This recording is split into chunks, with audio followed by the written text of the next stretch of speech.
Here we are on the map Cobblestone to take a look at different ammunition types on, Missile-armed warriors, or as they're called, crossbows. you could also call them, Battle ready. and Crossbows. crossbows.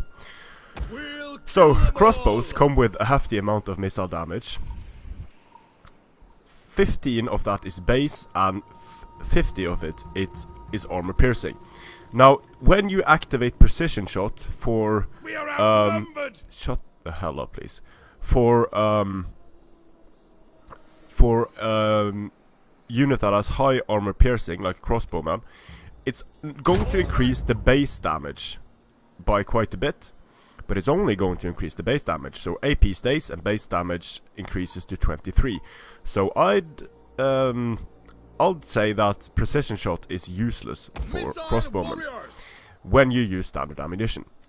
When you use heavy shot, that's going to reduce base damage to 5 and armor piercing damage, it's going to increase to 75. As you say. So against heavily armored enemies, this is a quite lethal combination. 5 base, 75 armor piercing.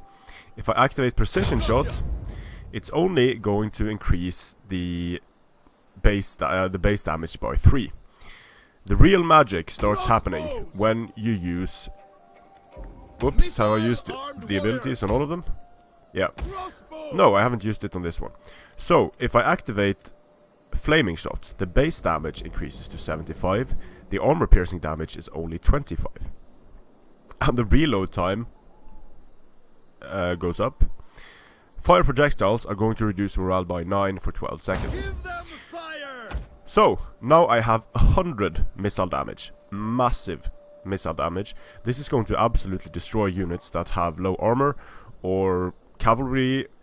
Cavalry overall has low armor and poorer missile block chances than infantry. Pikemen against other skirmishers, this is deadly. If you activate precision shot, you're going to get a 50% increase in damage from 75 base. Aye. So, the missile damage of these crossbowmen is going to be 138.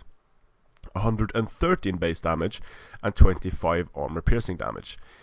This guarantees that you will do at least, against a unit with 30 armor, you're going to do at least 108 damage, potentially more.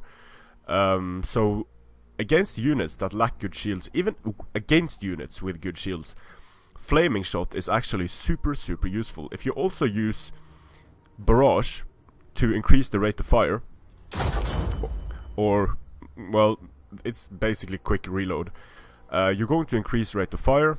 And let's see if we can see in the encyclopedia how much it increases it by. They have a rate of fire of 3, so it's going to increase it by 1.5, I assume. But this combination here is going to absolutely wreck units. You also have the potential to use Whistling Shot, which is going to decrease enemy rate of fire, melee attack and morale. Potentially useful, not very damaging. I do prefer archers for this. Archers for the... if you want to use a scare build, you can in Attila. And if you use the combination Flaming Shot, it's going to reduce the morale by 9. Then you can use Whistling Shot, it's going to reduce the morale by 12, so you have a minus 21 penalty, plus a penalty to melee attack and morale. If you pour a fear-causing unit on top of that, you can potentially cause some mass routes, especially just when the general dies. But for pure damage against units that have poor shields, Flaming, Barrage and Precision Shot is the most lethal combination. More lethal than the Heavy Shot. Heavy Shot is not as effective as it was in Rome 2 compared to Flaming. Flaming massively outperforms Heavy Shot against cavalry, against... well, even against heavy armor, because 138 missile damage is guaranteed to hurt. And I almost want to say that 138 missile damage is better than the AP you get, because you are almost guaranteed to do more damage than 75 against most of the infantry units in the game, and most of the cavalry units in the game. There are some exceptions. There will be some infantry that has armor in the 60s and shield, so you're not guaranteed to do as much damage. There are missile block chances that can go above 70, so against those targets it's not super effective, but against most targets, flaming, precision, barrage is the way to go. Strength and honor.